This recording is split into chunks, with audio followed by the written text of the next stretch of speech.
And you held your hands out like this, but you couldn't feel nothing. And I thought to myself, what the devil is that contraption? I still didn't know about these UFOs. I never even took a thought it was a UFO. But sitting there waiting, and all of a sudden they started to go slowly, and they just took off as a flash. They were gone, and they went to the northeast end of the sky. Man, when they took off, you'd have blinked, you'd have missed them. I was holding on to that swather for dear life. See, it wouldn't have got me off there for no money. Would have had to take the swather up too. See, the crop was flat. Why was the crop flat? It was standing up. As soon as they were got the crop come up, what was pushing the crop down? What I don't get, because I couldn't feel anything. The wind, but yet the crop was still down. They were gone in just a wink of the... You wait and you would have missed them. So then the swather started, and I thought, thank God it took off, and I didn't stop. I went straight for the house. And my mother said, well, what the devil took you so long? Dinner time's at 12 o'clock, you know. And I didn't know how to tell her this. Well, I said I was sort of watching something in a slough, not too far from the house. And Dad was reading the newspaper at the other end of the room. We had the house was there was a breakfast nook on the far end, and that's where he was sitting reading the newspaper. And he looks at me and says, "What was it?"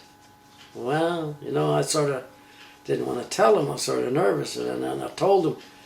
I said it was some kind of an object from I don't know where, but they're not there no more. Well, what happened to them? I said, they took off. Well, where did they go? I says, how the hell would I know? They went straight up. That's all I know. And he says to me, were they flying saucers? What's a flying saucer? I didn't know what that was. He read it in the German paper years ago, that these objects were flying around in Canada and foreign countries. And he told me about it. Can you go and look? I says, I don't care, go and look. And Mom was at the telephone. She had phoned my sister. They were going to butcher an animal next day. The first I heard about is when my mother called.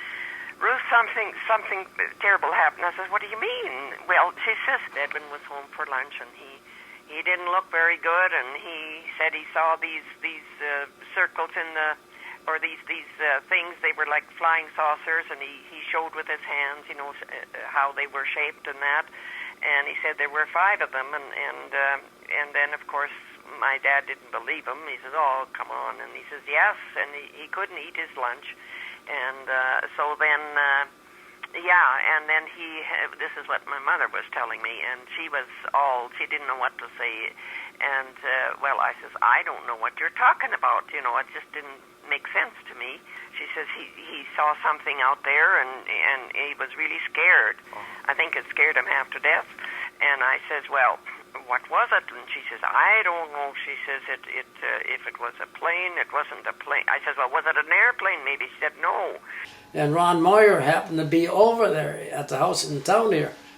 And she says to my sister, a helicopter had landed in the slough. And I was hollering from the table. I said, no, it wasn't no helicopter. And well, you know how older people are. They don't pay attention to what you're saying. So Ron Moyer, he was out there, and then about a half an hour later, out at the farm. And he says to Dad, let's go out to the slough and have a look and see what there really was out there. And they went, and I went and took the swather, had the swather standing by the house. And I drove out where I left off, and I went back and forth. They were crawling around in that slough all day long. And I stopped the swather and I asked him, I said, what are you guys looking for here anyway? Well, you never know. They could have dropped a pen. I says, how do you know they had one? Were you able to figure out if he was just farting around, if it was just... No, he wasn't farting around. I never disbelieved him. All was unexplainable, you know. Yeah. I mean, the facts for what they were, the pictures, the grass, all of that is, you know, it's all what it was. And for me to say, you know, to solve that and say, yeah, it was definitely this, I couldn't do that, you know. All you could see in the slough was like a tripod like you got here. The marks were in the slough, in the grass. And all you could see was these marks, and like somebody was walking around. a tripod step going into that object. But there was tracks all around the machine. There was footprints around that spacecraft. But you know, they're not footprints, they're just, you know, marks in the grass, that's all it is. And that was high grass. And which one of these had the tracks around it, the stomping? This one here, the front one. That was sitting on that side, had the tripod track on it, like the door actually opened on it. So that machine had to be sitting stationary to open. Okay, so it had stopped spinning, and there was something triangular. Yeah, sitting there. Right there. Mm-hmm. Huh. And they can't explain this to me. The scientists, they checked that all out, and they don't know. All they know that they said it was a door that was opened on the side of the spacecraft. Because it was a tripod. They had three, the front leg was here, the two on this side, and it was open.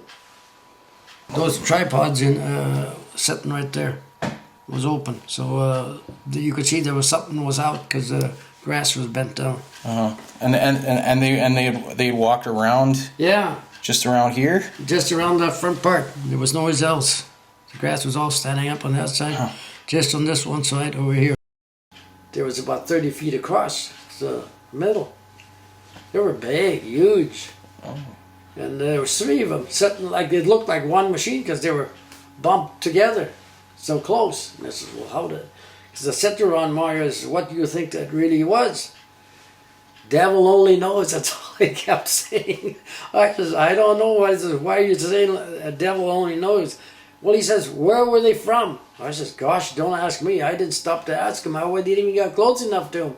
Because instinct told him to keep my distance. He says, what do you think it is? I says, I don't know what it is.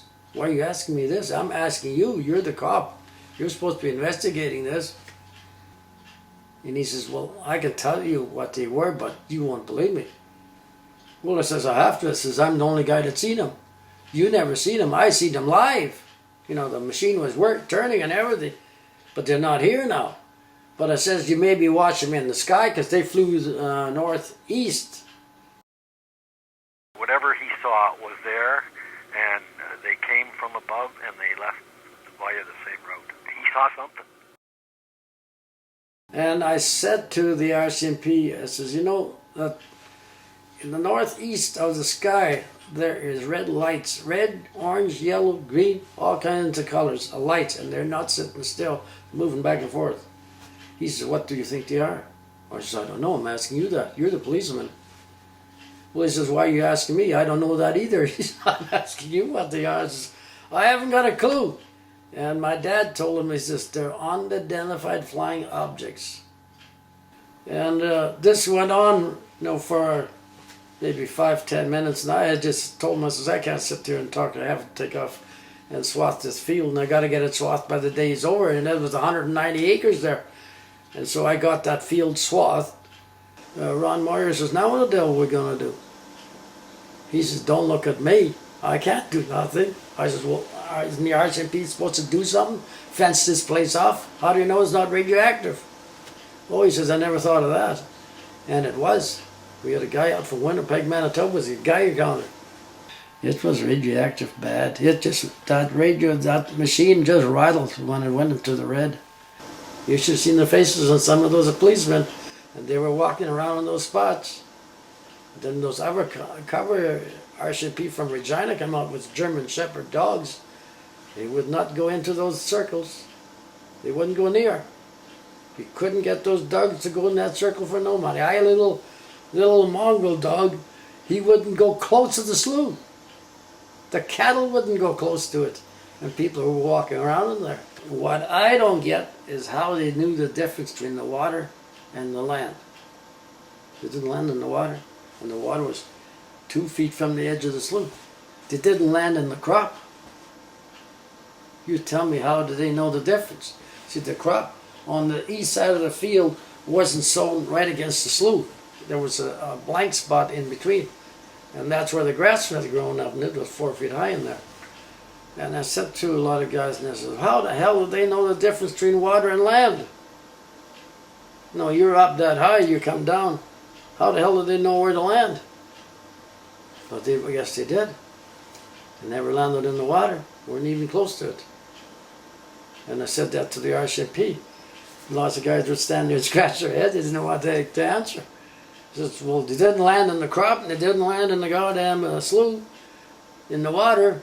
How they could tell the difference between the crop and the slough? The canola, there was a canola field right beside, did not land in the canola.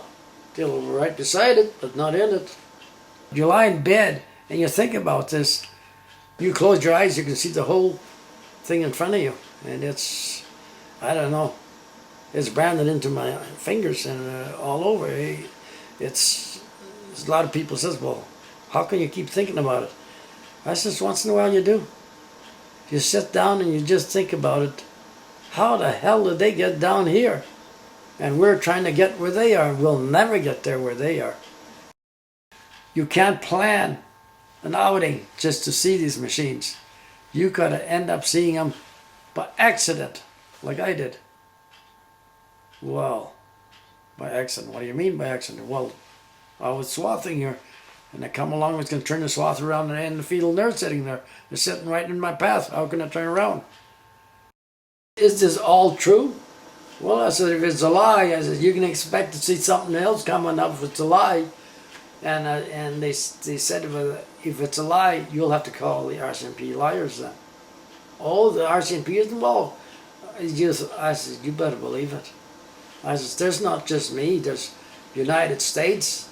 The Air Force come flying in with 6 planes, aircrafts, which flew over the slough from every angle taking pictures. And I says, well, the Canadian Air Force was in there, the Navy was in there, the Army was in there. Now, well, who are you going to call liars here? You think it was a lie? I don't think so, because your eyes don't deceive you, you know. That's what I saw. I saw what you don't have to believe me. I don't care what you believe, but what I saw was real. I says, when you were sitting on a swather and it does not move off the spot, there's something got to be haywire here. I wouldn't want to go through it again, never again, because your bones, they ache like you had electrical shock. My joints, I couldn't move hardly for about 2 weeks. It bothered me. What I've shared with you here is just a small sliver of a large body of information that I have. I haven't talked about the science, the radioactivity of the site, the craziness of humanity that surrounded the farm, and Edwin in the years after his story went public. I talked to Edwin's entire family. They all confirmed that his story is true and he wouldn't lie about what happened that day. I also talked to retired Constable Ron Moyer, who was the initial reporter on the event. Even if you discount everything he said, that still doesn't explain what happened in 1989 when the objects returned, this time hovering over an elementary school. The children who were out for recess and the teacher who witnessed it reported that the objects were exactly as Edwin had described, only they were shining brightly.